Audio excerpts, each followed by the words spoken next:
आए तो आप सबका जोरदार वेलकम तालियों के साथ। मेरा इंट्रोडक्शन दे दूं दोस्तों, मेरा नाम है सुबोध यादव, रहने के लिए थाने मुंबई। और सफर की शुरुआत हुई थी लगभग 19 अगस्त 2021। मेरे ग्रेट अपलाइन है मिस्टर सुरेश घाटे सर, जिनका बहुत बहुत धन्यवाद करना चाहूंगा, जिनकी वजह से ये अपॉर्चुनिटी मुझे मिली। इससे पहले इस ई बायोटोरियम के पहले लगभग 6-7 साल मेरा खुद का एक आयुर्वेदिक का शॉप था और अलग अलग बीमारियों की दवा देने का मेरा काम था।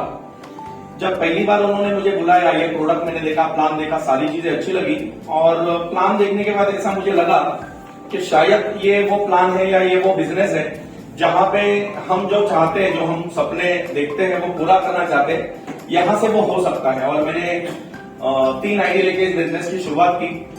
आज लगभग 19 से 20 महीने मुझे इस बिजनेस में पूरे हुए हैं और 19 से 20 महीने में अगर मैं अचीवमेंट की बात करूं तो लगभग 10,500 लोगों की टीम अब तक बन चुकी है। और इनकम की अगर बात करूं, क्योंकि हर एक आदमी यहाँ पे इनकम के लिए आता है, तो लगभग 55 लाख रुपए इनकम मेरा इस ई बायोटोरियम कंपनी से हो गया। तो जिस रास्ते से हम आए हैं उसी रास्ते पे आप भी हैं, आप भी वहीं पे पहुंचने वाले। हम सभी लोग नीलेश सर को फॉलो करते हैं, आज उनका इनकम करोड़ों में है। हम भी वहां पे पहुंचेंगे, आप में हम सब लोग। हर एक आदमी लखपति करोड़पति बनना चाहता है, सक्सेसफुल जिंदगी में बनना चाहता है। एक नॉर्मल ठेले वाला भी रहता है जो रोड पे कुछ ना कुछ बेचते रहता है। आप अगर उसके और जाके पूछेंगे कि सक्सेसफुल होने का राज क्या है या सक्सेसफुल होने का मंत्र क्या है, तो क्या लगता है आपको, वो बता पाएगा या नहीं बता पाएगा? बता पाएगा या नहीं? हर एक आदमी बता पाता है। आप किसी को भी बाहर जाके पूछिए जो 2 वक्त का खाना भी नहीं खा पाता, उसको भी जाके पूछिए, आप वो बताएगा। क्या बताएगा? बहुत ज्यादा मेहनत करनी है और अगर मेहनत आप करोगे तो सक्सेसफुल हो जाओगे। लेकिन प्रॉब्लम ये है, अभी ई बायोटोरियम पे भी हम देखते हैं लगभग 7-8 लाख लोग इस बिजनेस में काम कर रहे हैं, लेकिन चंद लोग हैं जो सक्सेसफुल हो रहे हैं और बाकी के सारे लोग स्ट्रगल कर रहे हैं। क्या मानते हैं आप ये सारी बातें कि सब लोग सक्सेसफुल है? हम सक्सेसफुल नहीं है या और बनना चाहते हैं, इसीलिए इस ट्रेनिंग में आए, बराबर? तो मैं कहना ये चाहता हूं कि हर एक आदमी सक्सेसफुल बनना चाहता है लेकिन बनता नहीं है। इसका सबसे बड़ा कारण जो मुझे लगता है, मैंने 20 साल नेटवर्क इंडस्ट्री में हूं, बहुत सारी कंपनियों में मैंने काम किया, लेकिन सक्सेस कहीं पे भी नहीं मिला, लेकिन सीखने के लिए बहुत कुछ मिला। आज ई बायोटोरियम में अच्छा खासा अर्निंग भी हुआ है और सक्सेसफुल भी हूं। मेरे हिसाब से सबसे बड़ा कारण जो है, इंसान जो करोड़पति बनना चाहता है ना, वो एक्चुअल में बाद में बनता है, पहले वो उसके माइंड में करोड़पति बनना बहुत जरूरी है, जो बहुत कम लोग बनते हैं। हम जब मीटिंग में आते हैं तो हमारे अंदर से वो आवाज आती है कि हम भी लखपति करोड़पति बनेंगे, हम भी सक्सेसफुल होंगे। लेकिन इस माहौल के बाद जब हम हमारे घर पे जाते हैं तो अंदर से ही वापस एक दूसरी आवाज आती है कि ये तेरे काम की बात नहीं। ऐसा होता है? यस और नो? सबके साथ होता है। इसका सबसे बड़ा कारण क्या है? 20, 25, 30 सालों में हम जिस माहौल में रहे हैं, जिन लोगों के साथ उठते बैठते हैं, जिन लोगों के साथ घूमते हैं, उनकी भी थॉट वैसी है, इसलिए हमारी भी थॉट वैसे ही होते रहती है। हम सबको करोड़पति बनना है, लेकिन हम माइंड से इतने गरीब हैं, विचारों से इतने गरीब हैं। ऐसा कहा जाता है कि गरीब लोग हमेशा पैसे बचाने के बारे में सोचता है। यस और नो? सही बात है।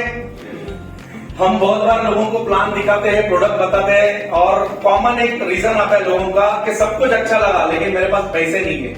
आपको ऐसा रीजन आता है कि नहीं? सब कुछ अच्छा लगा, बिजनेस भी अच्छा है, प्रोडक्ट भी अच्छा है, मैं चाहता भी हूं करने के लिए, लेकिन मेरे पास पैसे नहीं है। ये मतलब बहुत कॉमन एक रीजन है, हर एक आदमी देता है। तो मैं, अगर मुझे कोई ऐसा रीजन देता है तो मैं हमेशा उसको ये जवाब देता हूं कि हम सारे जो गरीब लोग हैं या मिडिल क्लास लोग हैं, हमने हमारी पूरी जिंदगी में बहुत से पैसे बचाए मतलब क्या? मान लीजिए हम कहीं होटल पे गए, वहां पे 2 रूम है, एक 1200 का है, एक 2200 का है, कौन सा लेंगे? 1200 का, क्योंकि काम चल रहा है ना।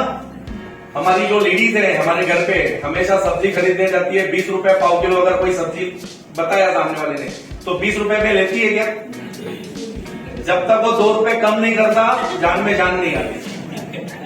ये सिर्फ लेडीज का नहीं बता रहा हूं, हर एक इंसान का ये आदत हो गया है कि उसको हर चीज में पैसा बचाना है। और सक्सेस का एक बहुत बड़ा ये मंत्र है कि पैसे बचाने वाला कभी भी अमीर नहीं बनता। मैं दिल्ली में एक बार, हाँ 2000 मैं दिल्ली में एक बार ट्रेनिंग के लिए गया था, लगभग 5-6 साल पहले। जो एक बहुत बड़ा ट्रेनर या बहुत बड़ा सक्सेसफुल पर्सन स्टेज से बात कर रहा था, और तभी उनके मुंह से मैंने ये बात सुनी, और उसके बाद मेरे थॉट प्रोसेस में बहुत सारा चेंज हो गया। उन्होंने कहा कि अगर कोई भी आदमी पैसे बचाता है तो वो कभी भी सक्सेसफुल नहीं बन सकता। इसका सबसे बड़ा कारण, क्योंकि पैसे बचाने में लिमिटेशंस है। आप मुझे बताइए, जिस आदमी का इनकम 50,000 रुपया है, वो मैक्सिमम कितना पैसा बचा सकता है? कितना बचा सकता है? कितना? कोई बोलेगा 5,000, कोई बोलेगा 10,000, सब खर्चा करके। लेकिन मैं बोलता हूं, उसने कुछ भी खाया नहीं, कुछ भी पिया नहीं, तो भी मैक्सिमम कितना बचा सकता है? 50,000। तो वहां पे लिमिट आ जाती है, और वो अपना पूरा प्रेशर जिंदगी में वो बचाने में ही लगा देता है। लेकिन सक्सेसफुल पीपल यही चेंज करते हैं, वो बचाने में अपनी एनर्जी नहीं लगाते, वो और 1-2 सोर्सेस कमाने के लिए नया शुरू करते हैं। यही दोनों में फर्क है। मेरे हिसाब से ये बहुत बड़ा फर्क है। जब तक ये हमारे माइंड में चेंज नहीं होगा ना, हम कितनी भी ट्रेनिंग अटेंड करें, ई बायोटोरियम के जैसा एक करोड़पति बनने वाला प्लान है, ऐसे कितना भी प्लान में काम करेंगे, जब तक हमारे दिमाग में ये बात नहीं आती, तब तक हमें करोड़पति बनना थोड़ा सा मुश्किल है। तो अगर हमें करोड़पति बनना है तो सबसे पहले हमारे विचारों में हमें करोड़पति बनना जरूरी है। मानते हैं आप सब लोग? तो थोड़ा सा हमें हमारी थॉट प्रोसेस को चेंज करना है। विचारों में हमें थोड़ा पैसे वाला बनना है। भले ही आज हम नहीं है, लेकिन आज के बाद इस बिजनेस के द्वारा बनने वाले हैं। ये आज अगर हमें यकीन आ गया तो हमारे विचारों में, हम जो काम करते हैं उसमें बहुत सारा चेंजेस आता है। पुराने समय में जब हम रामायण या महाभारत ऐसी सीरियल देखते थे, रामायण महाभारत पुराने जमाने में, मतलब जब भगवान का लोक था, सतयुग बोलते हैं, उस टाइम पे आपने देखो एक डायलॉग सुना होगा भगवान की तरफ से। अगर कृष्ण है, मान लीजिए ड्रामे में, तो कृष्ण हमेशा बोलता है ना कि कोई तो उसको कंप्लेंट करता है कि सर ये क्या बोलते हैं, बहुत दुख दे रहा है लोगों को, बहुत तकलीफें दे रहा है, बहुत अन्याय कर रहा है लोगों पे। तो भगवान के पास से एक ही जवाब आता था कि जब उसका समय आएगा, या उसका क्या बोलते हैं, इतने उसके पाप बढ़ जाएंगे, घड़ा पापों का भरेगा, तब उसको सजा मिलेगी। सुना है आपने? जब उसका पापों का घड़ा भरेगा तब उसको सजा मिलेगी। वैसे ही सक्सेसफुल होने के लिए भी ऐसा बोला जाता है, जब हम लोग जो काम करते हैं, काम करते वक्त तकलीफें सहन करते हैं, बहुत सारे प्रॉब्लम्स आते हैं या नहीं आते? हाँ। और हमें प्रॉब्लम्स आने के बाद क्या होती है? तकलीफ होती है। हम रुड़ जाते हैं, हम थक जाते हैं, ऐसा लगता है ये प्रॉब्लम आने की वजह से मैं रुक गया। लेकिन मैं आपको आज एक नया विजन आपको देता हूं। जितनी ज्यादा प्रॉब्लम्स आएगी, यकीन मानिए उतना जल्दी सक्सेसफुल होने का आपका जो सपना है वो पूरा होगा। कैसे बताता हूं? जैसे पापों का घड़ा भरने के बाद उसको सजा मिलने वाली है, वैसे ही हमारे जिंदगी में तकलीफों का घड़ा या प्रॉब्लम्स का घड़ा भरने के बाद ही सक्सेस मिलने वाला है। उसका दूसरा कोई चॉइस नहीं है। इसीलिए ये भगवान से प्रार्थना कीजिए कि ज्यादा से ज्यादा प्रॉब्लम मेरी आए, और जल्दी से जल्दी वो घड़ा भरे, और जल्दी से जल्दी मुझे सक्सेस मिले। Thank you very much.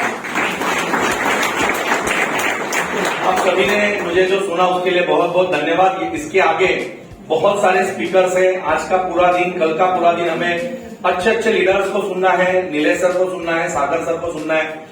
आप जैसे भी जय सर ने बोला, फिजिकली हम यहाँ पे बैठे, वैसे ही मेंटली भी बैठे, और अपना जो दिमाग है वो पूरा खाली रखिए। आप अलग अलग जगह से आए हैं, अलग अलग ट्रेनिंग अटेंड करके आए हैं।